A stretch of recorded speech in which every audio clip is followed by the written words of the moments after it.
This channel does not promote any violent, harmful, or illegal activities. All content provided by this channel is meant for an educational purpose only.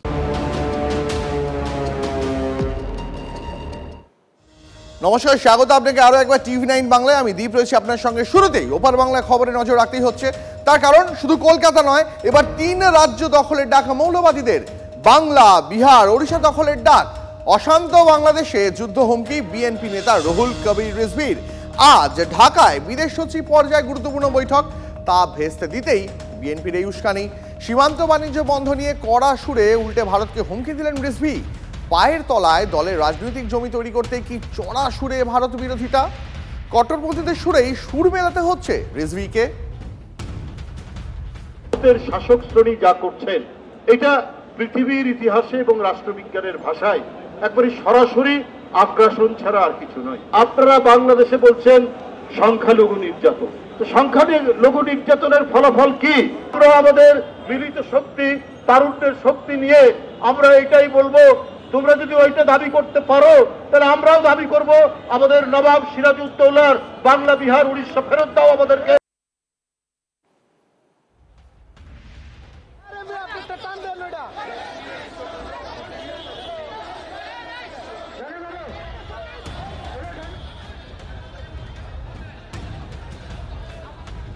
BNP নেতার এই হুমকি তো আপনাদের শোনালামই। এর পাশাপাশি গতকাল রাস্তায় নেমে, ঢাকা রাজপথে নেমে সেদেশের যে সেনা কর্তারা তারা যে ভাষায় হুমকি দিয়েছেন, সেই হুমকিগুলো একবার শোনাই আপনাদের। 4 দিনের মধ্যে আমরা কলকাতা দখল করে নেব, আমরা দখল করে নেব। আসাম দখল। সামরিক বাহিনী, ছাত্র জনতা, আমরা একত্রে আছি। আমরা রাওয়ার 5000 সদস্য, এই 5000 সদস্যের মধ্যে অর্ধেকই নবীন। 2500 আমরা যুদ্ধের মাঠে যেতে পারি। আর এর সাথে যদি 30 লাখ ছাত্র জনতা যোগ হয়, তাহলে ভারত তো দূরের কথা, আমেরিকাও আমাদের সাথে টিকবে না ইনশাআল্লাহ। আমরা কলকাতা, 7 সিস্টার, আগারতলা সবকিছু নিয়ে টান দেব এবং মরহুম আব্দুল হামিদ খান বাসানির পূর্ণ মানচিত্র নিয়ে নেব। আমরা ভারতকে খন্ড খন্ড করে ছেড়ে দেব। ভারতের মধ্যে পতাকা, কালেমার পতাকা উত্তোলন করে ছেড়ে দেব। ভারত শাসন করবে মুসলমান। একেবারে প্রাক্তন সেনাকর্তা থেকে শুরু করে বাংলাদেশের মৌলবীরা কি ভাষায় ভারত দখলের হুঁশিয়ারি দিচ্ছে শোনালাম আপনাদের। এবারে এই হুঁশিয়ারি যখন ভারত শুনতে পেল, তখন এদেশের তরফ থেকে, ইসকনের তরফ থেকে কি প্রতিক্রিয়া দেওয়া হলো শোনাবো আপনাদের। এর পাশাপাশি শোনাবো রাজনৈতিক প্রতিক্রিয়া, শোনাবো শুভেন্দু অধিকারী কি বলছেন, শোনাবো প্রাক্তন সাংসদ জওহর সরকার তার প্রতিক্রিয়াও। চিকিৎসার জন্য কত লোক আসে ভারতে, সেই রকম ভারত থেকে অনেক কিছু যাতায়াত হয়, জিনিসপত্র যায়।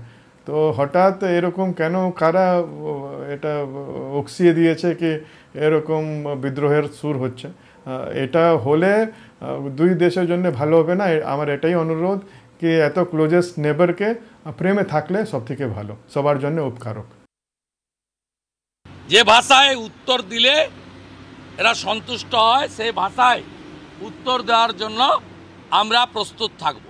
আর আমার কাছে খবর আছে, ঢাকা থেকে 3 লক্ষ হাতে টানা রিক্সা রওনা দিয়েছে কলকাতা দখল করার জন্য। আরে ওদের আছেটা কি ভাই? আছে কি? রাফেল রাখা আছে, হাসি মারায়। শুধু আওয়াজ দিলে না ওখান থেকে। আমি কালকেও বলেছি, আবারও বলছি, ভদ্র ভাষায় বলছি, প্যান্টে বাথরুম হবে। তাদের পুরো স্বার্থটাই হচ্ছে যে বাঙালি হিন্দুর ওপর একটু আক্রোশ দেখানো, ইন্ডিয়ার মানুষকে একটু খেপানো। কারণ তারা একটা পাকিস্তানি এজেন্ডা ফলো করছে।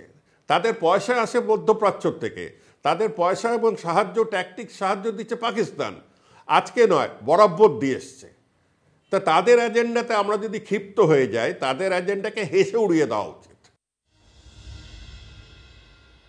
বাংলাদেশের সেনাকর্তারা হুঁশিয়ারি দিচ্ছেন কলকাতা দখলের। এই হুঁশিয়ারি শোনার পর আমরা টিভি9 বাংলা কলকাতার বিভিন্ন মানুষকে জিজ্ঞেস করেছিলাম তাদের প্রতিক্রিয়া কি বললেন তারা, শোনাই আপনাদের। একটা বাংলাদেশের মতো ওইটুকু দেশ কার ইন্ধনে ওরা এত বড় বড় কথা বলছে, ভারতবর্ষকে কোনো শক্তিধর দেশ বলে মানেই না, আমরা কলকাতা 4 ঘন্টায় দখল করে নেবো, এগুলো কি? আমরা তো শুনে তো আমি অবাক হয়ে যাচ্ছি। যা নয় তাই বলে যাচ্ছে। আমাদের নেতারা কি, যারা সরকার করছে তারা কি এই কথাগুলো শুনতে পাচ্ছে না? তারা কি করে হজম করছে? আমি তো হজম করতেই পারি না। চেতনা যেটা আছে আরও নিচু, এরা কি করবে? এরা কিছু করতে পারবে না। ওদিকে পাকিস্তান ভুকা মরে যাচ্ছে, এরা ভুকা মরবে কিছুদিন পরে, তাই হবে, আর কিছু হবে না। আর তাই উচিত, তাই হওয়া উচিত। বাংলা, বিহার, ওড়িশা দখলের ডাকে বিএনপি নেতার পাল্টা কটাক্ষের সুরে হুঁশিয়ারি দিলেন এবার মুখ্যমন্ত্রীও। যারা বলছেন দখল করবেন তারা ভাববেন না আমরা বসে ললিপপ খাবো, বললেন মমতা বন্দ্যোপাধ্যায়। কোথায় বললেন? বিধানসভার অধিবেশন কক্ষে দাঁড়িয়ে এই কথা বললেন খোদ মুখ্যমন্ত্রী।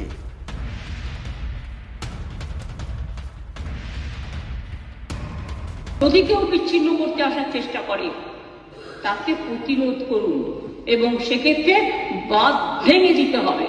আর যারা কেউ বলছে বিহার দখল করব, উড়িষ্যা দখল করব, আমি বলি ভাই ভালো থাকবেন, সুস্থ থাকবেন, সুন্দর থাকবেন, কিন্তু এত বড় হিম্মত আপনাদের কেন কারো নেই যে বাংলা, বিহার, উড়িষ্যা সব নিয়ে নেবেন আর আমরা বসে বসে ললিপপ খাবো? এটা ভাববার কোনো কারণ নেই। আমরা যথেষ্ট সচেতন নাগরিক এবং আমরা যথেষ্ট সক্রিয়, কিন্তু আমরা ধৈর্যের পরীক্ষা দিই। সূক্ষ্মভাবে পরিকল্পনা করেই সরকার ফেলেছেন ইউনূস। আগেও চেষ্টা করেছিলেন কৌশলে, এবার আমেরিকাকেও টানলেন শেখ হাসিনা। তুললেন বিল ক্লিন্টনের সঙ্গে ইউনূসের সাক্ষাতের প্রসঙ্গ। মাস্টার মাইন্ডরা চেয়েছিল লাশ ফেলো, আওয়ামী লীগের সরকার পড়ে যাবে, সেই মতোই কাজ হয়েছে, অভিযোগ খোদ শেখ হাসিনার। মাস্টার মাইন্ড খুনি ইউনূস সাহেব এটাই প্রমাণ করেছে যে এরা সব অপরাধী, এই সমস্ত অপরাধ তারা করেছে। একই সাথে মিছিল করেছে, ক্লোজ রেঞ্জে গুলি করা হয়েছে, মানুষ মারা হয়েছে। আবু সাইদের হত্যাকাণ্ড, মুগ্ধর হত্যাকাণ্ড, সব হত্যাকাণ্ডের জন্য কিন্তু এই মাস্টার মাইন্ডেরই দায়ী, কারণ তারাই এই হত্যাকাণ্ড ঘটিয়েছিল। কারণ লাশ ফেলো, সরকার পড়ে যাবে। হ্যাঁ, আমি যদি আরো শক্তি প্রয়োগ করতাম অনেক লাশ পড়তো, আমি সরে আসতাম না, কিন্তু আমি তো লাশের উপরে লাশ ফেলতে চাইনি।